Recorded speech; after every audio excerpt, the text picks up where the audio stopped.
the pastor who unveiled a 22-foot golden statue of you-know-who is defending himself against critics who are comparing it to the golden calf scene from the Ten Commandments.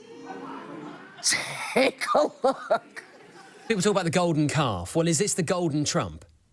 Yeah, well, of course, it's preposterous. It's blasphemy to even think that. I mean, if you knew me, and of course, I don't know anybody who worships Donald Trump as a god. This statue symbolized patriotism of Americans. It represents the will to fight. I actually don't know who that statue of, because it's a skinny guy with a tight neck. Yeah, but, you know, so the statue went up in his golf course in Miami-Dade, of course, Doral. And look, I think he can do whatever the hell he wants in his private property. You know, he wants to put a giant penis in there, go ahead and do it.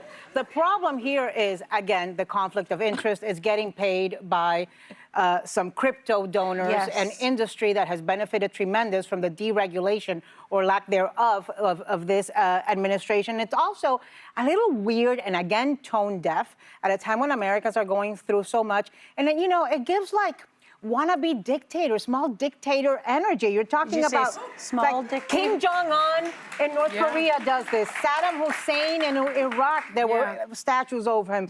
Joseph Stalin in the Soviet Union. This is not what we do in America. Not while you're alive. I told you there are posters of him throughout Washington, D.C. banners hanging off of giant buildings. banners of his face. Right. Okay, so the dictator idea is too much. Is this, I don't know, is this the same guy who said... No. No, it's a different guy. That was Pastor Robert Jeffries. Okay, so which pastor was this? Not that one. This was... Yeah, who is that? So that is Pastor somebody. That's Pastor, I love the statue guy, but... Which is Robert John Jeffries. Mark Burns. No, Robert Jeffries is the one that the President says President Trump has a better understanding of what the Bible teaches than the Pope.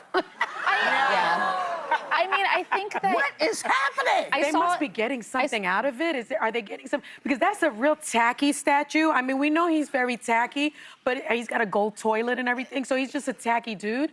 But, like, what is the pastor getting out of this? No, but they say, like, don't judge a book by the cover. I absolutely judge a church by a statue. Yeah. I would never pick a church with a golden Trump on the front. But that's his golf course. It's his golf course in Miami. Would you choose a golf course with the Donald Trump statue? Also a hard no. My thing is this. Because you might be playing the holes where his wives are buried. I'm not a There is someone buried in his golf course. I'm not a biblical scholar, but I do think, like, we know the story of the golden calf. If you have to say it's not a golden calf, you're probably going a little too close to the golden idolatry. calf. That's my only take here. Idolatry, absolutely. And any pastor who thinks that there is a balance between our president and the Pope in terms of knowledge, I have to question your knowledge, Pastor. What Bible are you reading? That's Pastor Jeffries? Pastor Jeffries. Pastor Jeffries, I don't know you, you don't know me, but I know you wrong.